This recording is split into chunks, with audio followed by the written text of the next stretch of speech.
Un mauvais tour de clé et une mauvaise surprise pour les électeurs de Secondigné-sur-Belle. Dimanche dernier, les 311 bulletins exprimés dans la commune ont été invalidés par le Conseil constitutionnel en raison d'une urne mal verrouillée. Moi, je suis un peu déçu.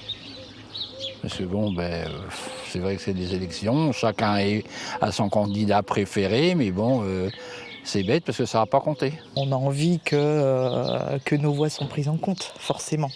Et là, c'est pas le cas. Là, c'est pas le cas. À chaque élection, les règles sont strictes. Des magistrats indépendants sont chargés de surveiller les scrutins. Dimanche, dans ce village des Deux-Sèvres, un contrôleur a constaté que l'urne était mal scellée, entraînant un risque de fraude. On peut aussi bien avoir des bulletins qui sont échangés, des bulletins supplémentaires qui seraient introduits. En tout cas, il faut que le vote soit incontestable. Le maire de la commune n'a pas souhaité nous rencontrer, mais dans un courrier adressé à ses concitoyens, il reconnaît la faute. Cette anomalie n'est évidemment pas volontaire et résulte d'une erreur humaine.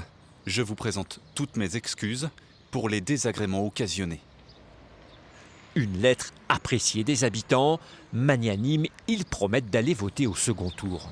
C'est une erreur de leur part et si ce n'était pas arrivé à Secondigné, ça serait peut-être arrivé dans une autre commune. Il faut prendre ça avec le sourire et puis viendra ce qui pourra. Vous irez voter quand même dimanche prochain? On ira voter.